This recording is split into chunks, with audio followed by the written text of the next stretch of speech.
Alors bonjour à toutes et à tous, rebonjour Roch. Salut mon José. Alors aujourd'hui, je dirais que tu nous reviens toujours en force, c'est-à-dire que là, nous allons avoir ensemble d'ailleurs quelque chose de récurrent d'ailleurs sur la chaîne, hein, dont je le dis à nos auditrices et nos auditeurs, c'est-à-dire que notre partenariat démarre avec le sommaire du numéro 102 de Top Secret Magazine, c'est ça Roch? Absolument. On a décidé de faire un partenariat, d'annoncer à chaque sortie de numéro le sommaire du numéro qui sort. Parce que Top Secret a besoin aujourd'hui de communiquer. On est attaqué de toutes parts et c'est important que les gens sachent qu'on est présent en kiosque, on est vendu et qu'il est important de nous soutenir parce que le jour où on le voit avec la censure YouTube, etc., le jour où Internet, les robinets seront coupés, il restera Top Secret parce que Top Secret, qui est d'ailleurs au service de tous les chercheurs de vérité, est en kiosque. C'est une société, c'est une SARL et c'est beaucoup plus compliqué de la décaniller qu'un site web ou une chaîne YouTube. J'en ai fait l'expérience. Oui, et donc là, je dirais, pour la première, tu la sous-entends, je dirais quelques déboires, notamment justement sur la distribution, Roch, c'est ça aussi, je crois. Oui, les attaques, elles sont multiples, elles sont nombreuses. Les difficultés qu'on rencontre avec le magazine Top Secret aujourd'hui, elles se situent sur plusieurs plans différents, et notamment un déficit de communication. C'est vrai que je n'ai pas beaucoup communiqué parce qu'on est vraiment leader dans toutes ces questions-là. On est vraiment à la pointe de la pointe de la pointe de la pointe de tout ce qui se fait. Et, et on a toujours enfoncé tous les tabous depuis toujours. Sauf que au niveau gouvernement, aujourd'hui, il y a des politiques qui sont mises en place qui nous posent problème, mais ça se passe aussi au niveau du lecteur, c'est-à-dire que les lecteurs pensent tellement que c'est confortable pour Top Secret, parce que ça fait 20 ans qu'on est dans le paysage médiatique, qu'ils se disent, bon, bah, j'achèterai pas ce numéro-là, j'achèterai le suivant. Sauf que tout ça conjugué, ça pose vraiment problème. Alors, il faut savoir aussi que les nouvelles générations lisent de moins en moins. On est, euh, il y a, comment dire, on est rentré dans un monde, en l'espace de 20-30 ans, on est passé dans un système de népotisme avec des fils de famille, des fils d'eux, qui, qui bénéficiaient du système, un système, enfin, et puis après le peuple, avec un ascenseur social qui était de plus en plus rouillé. Et puis, on est passé au fil du temps par cette base de népotisme, on est passé à un système de médiocratie en réalité. Et puis aujourd'hui, on arrive à un système de, allez, je vais le dire, d'idiocratie, il faut bien le dire, avec des gens qui lisent de moins en moins, qui vont de moins en moins dans les librairies, dans les kiosques. Euh, Pourquoi? Tout simplement parce qu'ils préfèrent regarder des vidéos sur YouTube. Puis maintenant, cerise sur le gâteau, il y a les vidéos en live sur YouTube ou sur Facebook. Et là, les gens vont passer des soirées entières, des heures et des heures et des heures à regarder les lives avec des égos sur pattes qui passent leur temps à s'afficher. Et le résultat de tout ça, c'est qu'effectivement, on entre dans un monde d'idiocratie. Mais en même temps, il ne faut pas perdre espoir. Il y a de belles choses. Et tu disais tout à l'heure que je revenais en force. Oui, je reviens en force. Je reviens avec beaucoup de force et beaucoup de détermination parce que il y a de grands espoirs pour la résistance aujourd'hui. Donc, dans le sommaire justement du numéro 102 de TS, c'est vrai qu'on va y retrouver, je crois, Roch, là, un article assez troublant dans le sens où on parle donc sous le titre, pardon, mode d'illusion, révélation sur l'apocalypse. Je crois savoir de Jean-Louis Pilato, hein, c'est ça, Roch? Absolument. Et c'est un excellent article, mais qui est un article assez long qui court sur qui a couru sur 3 numéros, en fait, avec le 102, ça fait 3. Et, et c'est un numéro, enfin, pardon, c'est un article qui est très intéressant, qui est à cheval entre les prophéties et qui s'appuie aussi sur pas mal d'exemples de films, donc qui est assez contemporain comme dossier. Euh, et qui évidemment bascule, garde un pied sur les histoires de matrice. Donc un bon article. Avec Jean-Louis, on a une bonne amitié qui s'est nouée au fil des semaines, des mois. Et c'est un garçon qui a encore beaucoup de choses à dire de ses recherches. Donc encore un article évidemment, Rock, et c'est vrai que là tu l'as classé dans la rubrique, je crois, Histoire invisible. C'est-à-dire que là, donc je ne connais pas l'auteur, donc tu vas me donner le nom, c'est vrai, mais il a titré déjà derrière le centenaire de la Grande Guerre, donc j'imagine 14-18, hein, c'est ça? Absolument. Cet article est absolument prodigieux. C'est un article qui est très très long lui aussi, mais qui est passionnant.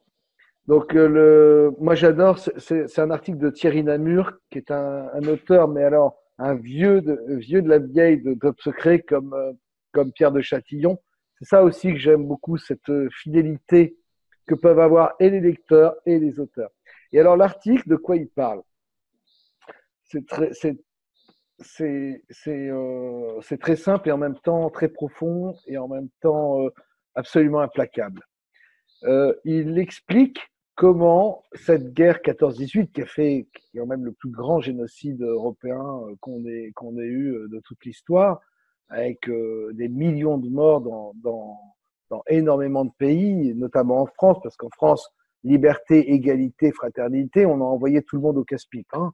C'est-à-dire qu'on n'a même pas préservé nos élites, que ce soit nos élites dans l'artisanat, mais aussi chez les écrivains, etc. Ce qui fait qu'après 14-18, il y a un lien qui est coupé.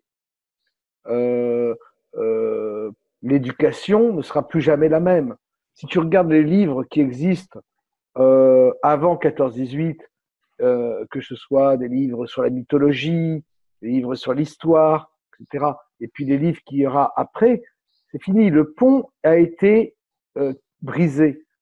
Ce n'est plus, il y a plus la transmission d'une génération à l'autre. Toutes nos élites intellectuelles, toutes nos élites manuelles ont été perdues à cette époque-là parce que nous étions dans l'égalité et donc il fallait emmener tout le monde en chair à canon sur les tranchées. Oui, donc Bref, excuse-moi de te couper à un moment donné, Rock, mais c'est vrai. Donc là, tu nous parles parce qu'en plus, tu dis tout le monde y allait, et c'est vrai que on envoyait aussi, je veux dire, des gens qui n'avaient rien à voir là-dedans, c'est-à-dire nos colonies de l'époque, surtout, hein, à un moment donné. Et en plus, tu nous dis que non mais tout le monde, égalité, bien sûr, égalité, donc il n'y a même pas à réfléchir, ils ont envoyé tout le monde. oui, Saint-Exupéry, Saint-Exupéry et tant d'autres, des immenses écrivains, etc. Ce que n'ont pas fait les Allemands, ce que n'ont pas fait les Russes, tu comprends, ils ont préservé quand même tout le savoir-faire. C'est-à-dire les plus grands artisans, les plus grands boulangers, etc., ne partaient pas au casse-pipe. Nous, on a perdu tout le monde. À partir de 14-18, il n'y a plus. Enfin, qu'est-ce qui reste en 14-18? Les cloportes, les feignasses, les dégonflés, les déserteurs, tous ceux qui n'ont pas voulu, qui n'avaient pas de couilles, tout simplement, Joseph. et donc oui, c'est vrai, Rock, mais je veux dire, ce que je voulais dire finalement, c'est que quand tu dis qu'il y a eu une cassure à ce moment-là, après 14-18, donc est-ce qu'on peut pas y voir, pardon, je dirais, une reprise en main de Fernand Nathan hein, dans les livres d'histoire à un moment donné, parce que tout a été cassé à ce moment-là. C'est la fin de la France. 14-18, c'est vraiment la dernière punition. Il y a eu celle de Napoléon. Il ne faut pas oublier ce qu'était la France. La France héritée de la Gaule. La Gaule était immense. En 1789, la France hérite de la Gaule. Pour les gens qui me connaissent, ils comprendront de quoi je parle. Pour ceux qui ont vu mes vidéos, rendez-vous avec Rock. Et Et ils ont matraqué la France à travers une première qui était à travers Napoléon, qui était, même si on peut apprécier Napoléon pour certaines choses, c'était une catastrophe historique quand même. Et, et ensuite, 14-18, c'est le coup de grâce, c'est-à-dire que c'est la fin de la transmission du savoir-faire français. Comme je vais te le répéter, ne restera plus comme survivants les estropiés, les infirmes, etc. Et puis, comment on les appelle Les gueules cassées.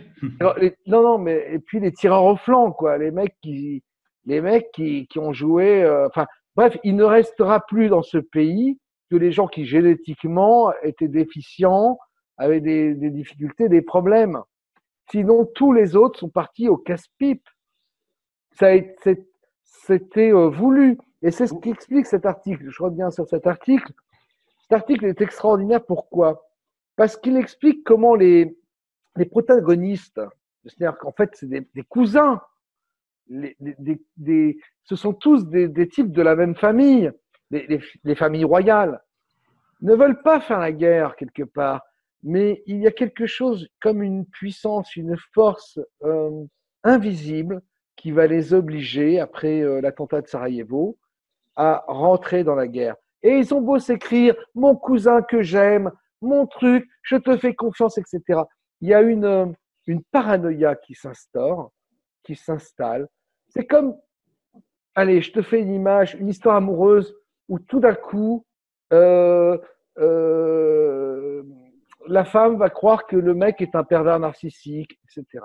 Parce que d'autres vont lui avoir mis ce langage et ce discours et cette démonstration dans la tête. Il n'y a plus rien à faire, tu ne peux plus te défendre. Tu ne peux plus te défendre. Et puis après, après la vie fait le reste. Et bien là, c'est un peu ce qui s'est passé. C'est-à-dire qu'ils sont en famille, entre cousins, ils s'aiment beaucoup, ils se respectent, ils passent leurs vacances ensemble, ils échangent leurs uniformes. Il y a une photo extraordinaire dans cet article. Entre le Guillaume II enfin, ne me demande pas pour les noms. Bref, le tsar russe et l'empereur austro-hongrois.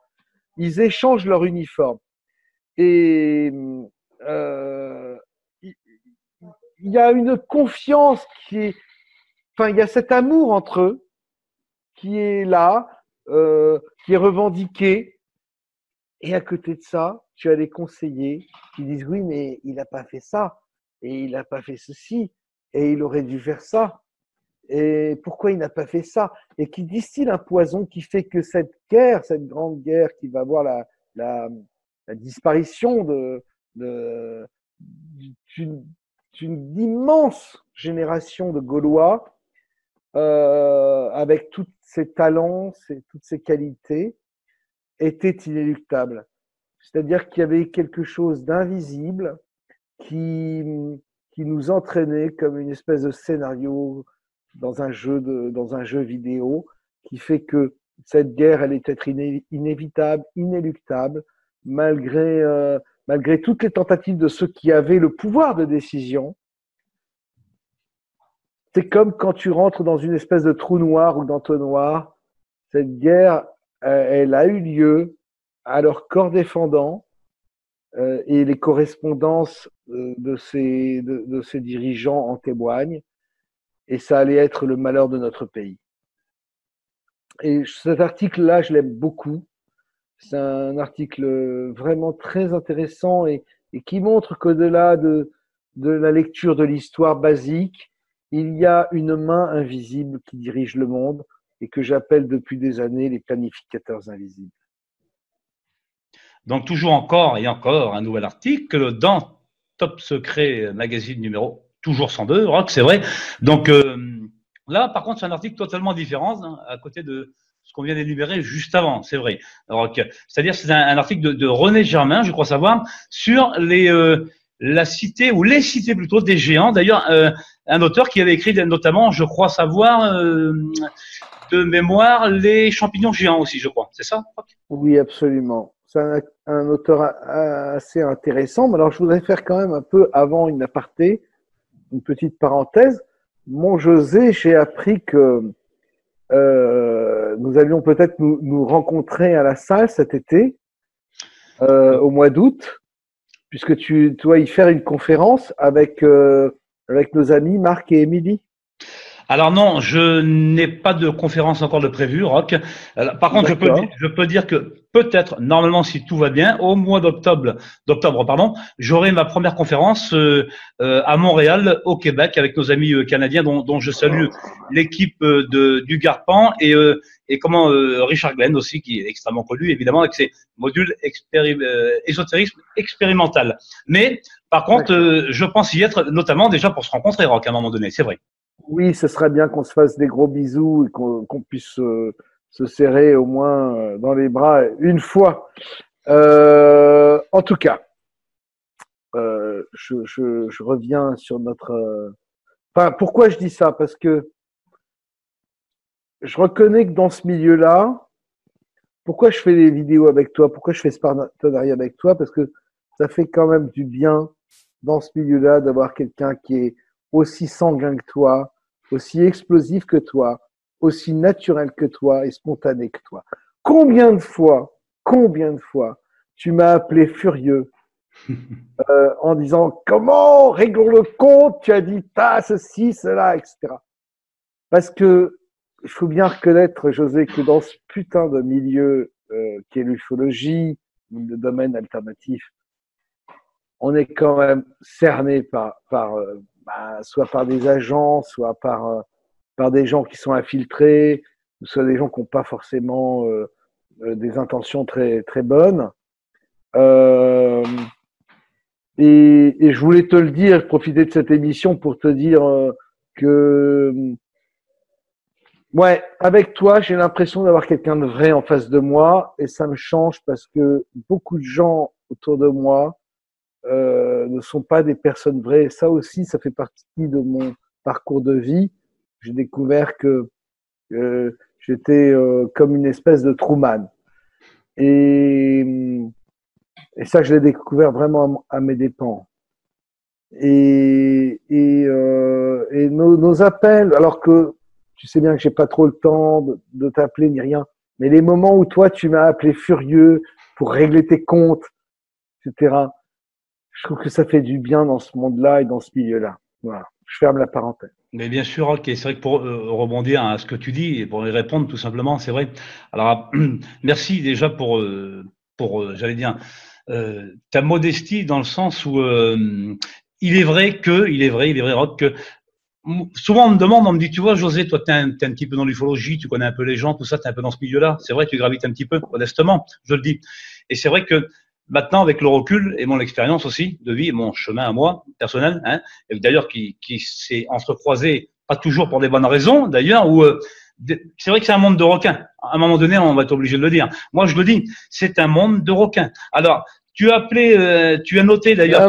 Moi, je dirais plutôt un monde d'escrocs ou d'apparence. Non, mais un monde d'escrocs, de requins, je le dis, j'insiste, pardon, c'est vrai. Et surtout, tu as dit la conspiration de l'ego pendant un moment donné, tu avais fait d'ailleurs ton magazine là-dessus. Et c'est vrai que l'ego, c'est extraordinaire, ça dépasse largement tout le monde. Et c'est vrai que, je le dis aussi, c'est vrai, il y a eu des gens dans mon entourage qui n'étaient pas forcément de bons conseils vis-à-vis de toi ou d'autres personnes. Et c'est vrai, tu dis que je suis quelqu'un de sanguin, mais moi je préfère, et je le dis devant tout le monde, mais c'est vrai, tu dis que je suis quelqu'un d'honnête, je pense l'être, et tu le sais, c'est vrai, Rock.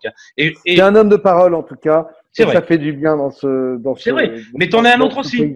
C'est pas du tout pour cirer les pompes qu'on vous le dit. Rock est quelqu'un, moi que je connais maintenant un petit peu aussi, c'est vrai, est quelqu'un de droit aussi. Arrête, pas de bêtises, moi je suis franc-maçon, 50e degré, je suis un agent du système. Oui, mais je veux dire, chacun à la limite pense qu'il veut, mais à la limite, quand on a un doute, pardon, mais quand on a un doute, si on, comme tu dis, on est droit dans ses bottes, j'estime l'être, eh bien, qu'est-ce qu'on fait?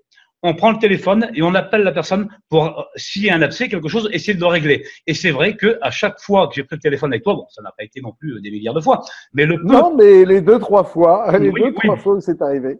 Oui, parce que, comme je viens d'expliquer, peut-être de mon côté, on m'a, et c'est même sûr, on m'a sûrement embobiné de mon côté, alors que, à tort, puisque là je le redis devant toi, toujours par honnêteté, c'est vrai que tu n'y étais pour rien, tu n'es et tu n'étais pas dans ce truc-là. Donc, mais par contre, les gens auraient bien voulu que je me chicane avec toi, hein, on va dire un mot simple, mais c'est vrai quelque part, tu vois.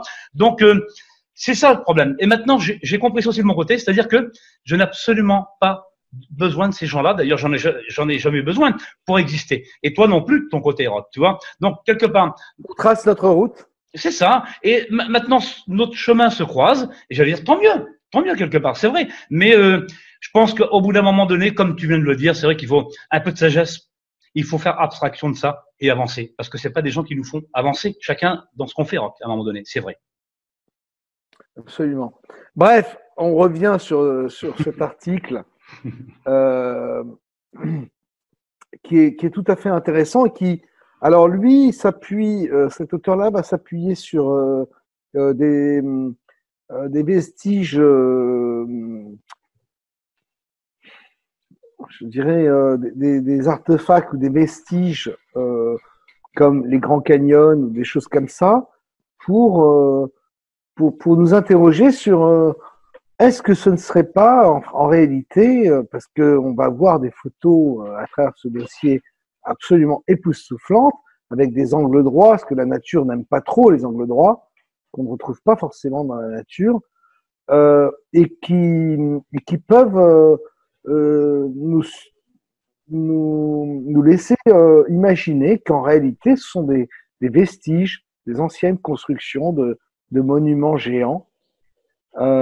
Et donc, à savoir, est-ce qu'on pourrait imaginer qu'un cycle passé dans l'histoire de cette simulation qui est la matrice artificielle n'a pas appartenu aux géants, tout simplement. Oui, Alors, on parle de il y a choses les fossilisées. arbres géants, il y Voilà, on a... parle de choses fossilisées aussi à un moment donné. Hein. C'est ça, Rock. Hein. Oui, absolument. Et bon, ça reste de toute façon des hypothèses, mais c'est tout à fait intéressant. Et puis voilà, ça, c'est le genre d'article qui fait rêver. Oui, et en même temps, là, tu reviens sur un numéro où d'ailleurs j'ai fait mon premier article chez toi, c'est vrai, avec les arbres géants et moi, la créature de brocéliande, d'autre part. Oui, Et c'est vrai que à l'époque, j'allais dire, la personne qui a écrit cet article, ton auteur, avait très bien dit que, par exemple, la Deville Tower était, par exemple, une souche d'arbres fossilisés. Et 6 mois après, comme par hasard, tout le monde sait très bien que tout hasard n'existe pas, eh bien, il y a eu des scientifiques, américains, australiens notamment, qui sont venus faire quelques relevés. Et 6 mois plus tard, eh bien, là où tout le monde, j'allais dire, rigolait et acquiesçait en disant c'est de la fumisterie, eh bien, on y retrouve là encore une probabilité, j'allais dire à 80%, ça a été noté scientifiquement ce que je dis, ça peut se retrouver, hein, eh bien, que ce sont effectivement des souches fossilisées d'arbres géants. C'est quand même fort hein, pour le noter. absolument. Et cet auteur-là, donc après nous avoir fait un dossier très intéressant sur les champignons géants, des espèces de monticules de pierre, on a pensé longtemps, on nous a fait croire que c'était l'érosion, mais c'est vrai que certaines photos sont très troublantes. On a l'impression d'avoir affaire à des cèpes, à des trompettes de la mort, etc. Sauf que ces champignons fossilisés font 4-5 mètres de haut en proportion aux arbres géants et puis en proportion de ces vestiges de pierre qui ressemblent à des monuments en ruine. Euh, donc, comme je le disais, avec des angles droits, etc. Donc, un article qui permet de rêver. Alors, ce top secret, c'est un numéro un peu intermédiaire qui est passionnant, qui apporte son lot d'interrogations et de questionnements et puis d'informations. Mais je t'annonce, José, que quand on fera le sommaire du 103, là, on va rentrer encore dans une autre dimension. Parce que dans le 103 qui arrive, j'ai 20 ans d'expérience et je peux dire que le 103, ça va être du lourd de chez lourd. On est déterminé à ça. On nous attaque, on veut nous faire taire, on veut nous faire disparaître. On a encore des ressources. Beaucoup de choses ont été engagées pour nous détruire, euh, pour nous éteindre, carrément, c'est le terme. Mais on est encore là. Donc alors là, quelque chose de, mais encore de récurrent, c'est vrai. D'ailleurs, quelque chose qui est encore une théorie ou une thèse ou quelque chose qu'on peut mettre d'ailleurs en application, qui est sorti uniquement dans Top Secret Magazine, puisque à l'époque je l'avais lu, je pense comme beaucoup de personnes, c'est vrai. Le fameux effet Mandela, mais là qu'on va retrouver évidemment avec un auteur qui va nous parler par contre de l'effet Balzac. Pardon. Qu'est-ce qu'est l'effet Balzac par rapport à l'effet Mandela, Roch? Alors, l'effet Balzac, il faut connaître l'œuvre de Balzac. Balzac écrivait des romans, une immense œuvre, et il se trouve que Balzac rencontrait ses personnages dans la vie. Il créait méticuleusement ses personnages et un jour ou l'autre, il se retrouvait confronté à ces personnages, même nom parfois, même personnalité, même psychologie, etc., même situation. Bref, Balzac était quelqu'un qui touchait à la transcendance. Il était habité, cet auteur-là, quand il écrivait. Voilà. Mais c'est quand même le sujet général de l'article, c'est l'effet Mandela, la perception du réel dans la matrice. C'est un article que j'adore personnellement. Et c'est un article au long cours, c'est-à-dire ça fait pas mal de fois qu'on parle de l'effet Mandela. C'est une démonstration minutieuse, pointilleuse de ce qu'est ou de ce que n'est pas l'effet Mandela par Thierry Millet. À travers cet article-là, on décortique la structure matricielle, la nature de notre réalité, les manipulations qui peuvent exister, manipulations historiques, médiatiques, psychologiques des populations. Bref, tout est passé au peigne fin et c'est absolument un article passionnant. Oui, donc d'ailleurs, le fameux effet Mandela, là, je pourrais dire que dernièrement, il y a très peu de temps d'ailleurs, Roch, nous avons perdu un très grand acteur français, c'est vrai, hein, et Jean-Pierre Mariel, je suppose. Jean-Pierre Mariel. Et c'est vrai que moi personnellement, dans ma vie, donc si je peux répondre, mais bon après, je pensais que Jean-Pierre Mariel était décédé déjà depuis bien longtemps. Là encore, c'est vrai que Oui. ça, c'est marrant Oui, hein, quand même. exactement. Moi, je pensais également que Jean Rochefort était le dernier de cette génération d'acteurs français. J'adore Et d'ailleurs. j'ai été grandement surpris de voir que Jean-Pierre Mariel était encore vivant.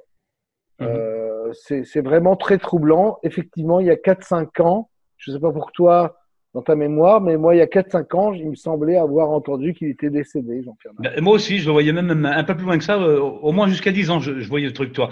Et pour répondre aussi dans ce que tu dis, et c'est ça qui est assez troublant. Donc, c'est vrai qu'il y a une réinitialisation, j'allais dire, d'une humanité, j'allais dire, dans toute son histoire, dans tout ce qu'on peut avoir de contemporain, qui pourrait revenir à un moment donné dans des repeats, quoi, des flashbacks, et pour nous orienter quelque part vers une espèce d'aliénation à un moment donné. C'est ce que tu as dit au début, hein. Il y a une fusion des différentes réalités, dimensions de réalité, avec des mémoires qui se chevauchent, qui viennent se superposer, et l'une effaçant l'autre. Il y a des réfractaires, les Gaulois sont des réfractaires à ce processus. C'est simplement parce que la matrice est en train de exporter les serveurs mémoire de chaque individu vers des serveurs mémoire matériels, on va dire informatiques. Elle en a les moyens aujourd'hui. Elle en a besoin aujourd'hui d'ailleurs pour gérer ce qu'elle doit gérer par la suite. Alors ça fait partie des trucs que j'ai en travaux, moi, à titre personnel. Et donc, ce transfert de mémoire fait que nous sommes témoins de cet effet Mandela qui est de plus en plus extraordinaire. Donc, le dernier article, Roch, donc là, on va parler vraiment, on va rentrer dans la macro-architecture et nanotechnologie. Qu'est-ce que la macro-architecture, Roch, c'est quoi? Alors, voilà encore un article qui s'est décliné dans Top Secret sur plusieurs numéros, qui est absolument incroyable, qu'on ne trouvera pas sur l'Internet français. C'est beaucoup trop à la pointe de la pointe. En fait, l'auteur, alors je sors Top Secret, vous l'avez vous l'avez devant vous, à l'écran. L'auteur alors il a un pseudo, hein. Vous allez comprendre son pseudo, Eugène Loiseleur. Eugène Loiseleur. Loiseleur, c'est en lien avec le langage des oiseaux. Toujours est-il que cet auteur-là va nous faire la comparaison entre les grands vestiges de l'Antiquité ou les grandes villes contemporaines, modernes, ultra-modernes même, avec une carte informatique. C'est-à-dire qu'en fait, on se rend compte qu'on vit dans un monde où tout est cube, tout l'infiniment grand, hein, la macro-architecture, est très très proche de la nanotechnologie, c'est-à-dire de ce qu'il y a de plus réduit en termes de taille, une carte informatique, et que dans les constructions de l'Antiquité, mais que ce soit aussi dans les constructions des grandes villes modernes aujourd'hui, il y a tout lieu de penser que tout ça relève du domaine de l'informatique, de l'intelligence artificielle. On est un peu dans le monde de Trône, mais si tu savais, José, quand tu lis cet article, alors là, t'es pas dans un rêve, tu te transposes complètement dans la poésie de la réalité. Pourquoi est-ce que tout ce que nous construisons, que ce soit dans l'immensément grand comme dans l'immensément petit, se ressemble et fonctionne sur la même géométrie et avec les mêmes règles géométriques, mathématiques? C'est absolument un article fascinant. Alors, je suis pas ici pour faire la vente. On fait le sommaire de Top Secret. Je sais que les gens ont envie de me voir en vidéo en ce moment. Beaucoup de gens me réclament de montrer ma bobine. Alors, je le fais. Et puis, en même temps, j'ai plaisir vraiment à passer un moment avec toi. Vraiment. Donc, c'est parfait. Mais qu'on ne prenne pas ça comme une histoire de faire la vente. Si vous voulez vous éclater, lisez cet article. Moi, personnellement, avec Eugène Loiseleur, je me suis éclaté. Éclaté. C'est incroyable. Incroyable comment, que ce soit des vestiges, des anciens vestiges sumériens, égyptiens, etc., comment tout cela ressemble à une carte d'ordinateur, une carte mère. Donc, Roch, nous arrivons au terme de ce sommaire numéro 102. Et c'est vrai que là honnêtement, un sommaire, je dirais, quand même riche et varié, avec quand même des choses extrêmement intéressantes que je vais m'empresser de lire, parce qu'il y a quelques articles quand même qui m'ont laissé pantois, cher ami. Mais en même temps, je voulais te remercier d'avoir fait cette première ensemble sur IBTV. Et d'ailleurs, ça faisait un petit moment que nous ne t'avions vu, d'ailleurs, je dirais, que ce soit sur la toile ou sur YouTube. Tu ne faisais plus de vidéos à un moment donné, Roch, hein. Oui, alors avant de parler de... effectivement, je n'ai pas pour vocation de faire des vidéos et de parasiter la tête des gens. Je le fais parce que le problème, c'est que la nature, la matrice, a horreur du vide. Et donc, si je ne le fais pas, à un moment, on sait bien que les anticorps de la matrice, tout en se targuant d'être mes amis, tout en se réclamant de moi, vont le faire. Ils vont le faire, ils vont, comment dire, aller dans le sens même de ce que je raconte, mais en fait, c'est un programme de contrôle. Il faut le savoir. Donc, avant de parler de cette absence en vidéo, parce que qui est due à des problèmes tout simplement du quotidien, de ce que je traverse dans ma vie, J'aimerais te parler du numéro 103 en 2 minutes. Là, moi, mon actualité aujourd'hui, c'est pas le 102. Le 102, il est en kiosque, il est dans les bacs.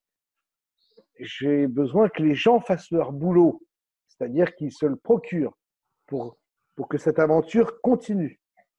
Parce que moi, je ne suis pas subventionné par la Commission européenne, je ne suis pas subventionné par l'État, et j'ai personne derrière moi, et je ne fais pas de publicité. Tout mon travail, tout le travail de mon équipe repose sur les lecteurs. Est-ce que les lecteurs, est-ce que les lecteurs font le boulot? Est-ce qu'ils vont se procurer le magazine? À chaque fois, tous les 2 mois, la question est posée sur le tapis. Et à chaque fois, c'est difficile parce que je t'ai expliqué les problèmes qu'on rencontrait. La vie continue. Les tragédies se succèdent. Les, les douleurs viennent s'ajouter aux douleurs, les épreuves aux épreuves, la solitude à la solitude. Mais le travail, on continue à le faire avec mon équipe. Alors, mon actualité aujourd'hui, c'est le magazine que je suis en train de faire aujourd'hui, c'est le numéro 103. Ce numéro 103, il va être extraordinaire, il va être exceptionnel. Pourquoi? D'abord parce qu'il va y avoir dans ce numéro-là 2 pages d'un illustrateur, d'un dessinateur que j'ai rencontré, dont j'ai fait la connaissance récemment, qui a un talent immense et il va y avoir un peu d'humour dans Top Secret. Et ça, c'est une façon de montrer, oui, on a beau être un peu mono-obsessionnel avec nos problèmes de vérité, on n'en a pas pour autant perdu notre humour. Donc notre humour et notre autodérision. Tu vas voir que les dessins humoristiques de Riton, là, on a affaire à un vrai professionnel du dessin, quelqu'un qui a travaillé dans la presse pendant plusieurs décennies. C'est exceptionnel, c'est du jamais vu dans notre domaine. Et puis, dans ce numéro 103, ça me tient à cœur de t'en parler, il va y avoir pas loin d'une trentaine de pages, un peu plus de 20 pages consacrées à l'événement essentiel, fondateur, qui s'est produit en France il y a quelques jours, c'est Notre-Dame de Paris. Donc là, on va aussi défoncer des tabous comme on a toujours eu l'habitude de le faire. Voilà, ça c'est mon actualité du 103. Je ne lâche pas. Plus les coups qui vont nous être portés vont être durs, plus on sera présent et plus on répondra aux coups par plus de fermeté et plus de vérité, parce qu'on a tous besoin de vérité. C'est comme toi, parce que ça aussi, je tiens à te féliciter, parce que moi j'en ai connu beaucoup en 20 ans des chercheurs de vérité, j'ai connu beaucoup de gens qui étudiaient, etc. Mais la plupart travaillent sur, à partir de données qu'ils reçoivent sur un ordinateur. Toi, tu es un homme de terrain, avec notamment tes émissions de Missing Time. On voit l'ufologue de terrain qui est en train qui fait des enquêtes à l'ancienne. Moi, je suis éditeur. Je suis un éditeur à l'ancienne. Ils veulent nous abattre, ils veulent nous faire disparaître des kiosques et des librairies. On n'a pas dit notre dernier mot. La résistance n'a pas dit son dernier mot.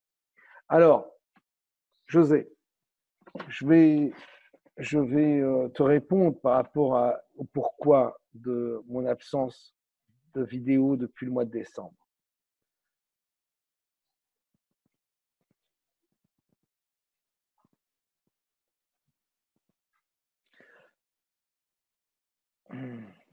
Comment te répondre à ça? Comment te répondre à ça? C'est ma réponse, José. Mais écoute, je crois que on va la prendre telle qu'elle vient, puisque c'est vrai que pour y répondre aussi modestement de mon côté, l'ignorance fait beaucoup plus mal, c'est vrai, à un moment donné. Et Oui, c'est ça, un requin. Et à un moment donné, oui, je vais dire aussi, j'aimerais que les internautes aient un peu plus de discernement parfois. Parfois un peu plus de discernement. Mais que ce soit les internautes, les lecteurs et aussi simplement mes proches. moi je pense que on va en conclure avec ça, Rock. Et puis de toute façon, j'allais dire, on va pas rester sur une note défaitiste, parce que c'est pas Pas toi du tout. et c'est pas Tu le moi non sais que plus. tu Tu l'as vois. annoncé toi-même, je reviens en force. Bien Et, sûr. et on va, tu sais, les choses. On n'a pas prononcé un mot ce soir qui est le mot des gilets jaunes. Mhm. C'est essentiel ce qui est en train de se passer. C'est essentiel. Je prépare une petite vidéo que je vais sortir dans quelques jours. Donc les deux sortiront quasiment en même temps, qui sera un bonus Alors ça, tu as le scoop. Tu as le scoop aussi des dessins et d'humour dans Top Secret, mais puis aussi de Notre-Dame dans le 103. Et puis aussi, alors là, tu veux un scoop ufologique. Euh, Là, on a une putain de pointure qui va nous sortir un dossier qui va courir sur 1 an dans Top Secret, sur les Black Programs et sur le Space Command, sur tout ce qui est Stargate. Et crois-moi, ça part sur la base, c'est-à-dire la technologie de base, comprendre comment ça fonctionne. C'est du jamais vu et c'est du première main. Là, tu veux du scoop, tu en as. C'est-à-dire que tu as quelqu'un qui est au cœur de ces dossiers-là. Bien sûr. Sache-le, la résistance est partout. Je pourrais te montrer des photos de moi dans des endroits que tu n'imagines même pas. Alors, il faut quand même que je te réponde, quand même, Rock, à un moment donné. C'est-à-dire que tu me connais, je suis pas un homme à aller chercher le scoop non plus. C'est toi qui m'en fais cadeau aujourd'hui. On est bien d'accord. Oui, absolument. C'est vrai. Non, mais rien n'est prédémédité. Mais On est évidemment, dans le. mais forcément. Mais c'est vrai que, donc, quelque part, j'allais dire, ben, merci pour tout, Rock. Et puis, de toute manière, je pense que ça a donné vraiment l'envie du prochain numéro que nous allons réaliser ensemble sur le top secret, c'est-à-dire le sommaire 103, puisque là, quand même, avec tout ce qui vient d'être dit, je pense que c'est quand même un numéro qui est fortement attendu à ce moment-là. Donc, pour tout ça, Oui, mais je veux que les gens prennent conscience qu'il est important de soutenir Top Secret. Important, pas pour Top Secret, pas pour l'équipe de Top Secret, pas pour moi, pas pour mon compte en banque, mais aussi pour eux. C'est important, c'est essentiel parce que ce qu'il s'en vient aujourd'hui, il faut que tu comprennes, il faut que tout le monde comprenne que la guerre vient à peine de commencer. OK? La guerre vient de commencer. Nous sommes entrés dans l'hiver, la graine a été plantée, la graine a germé, la guerre commence maintenant.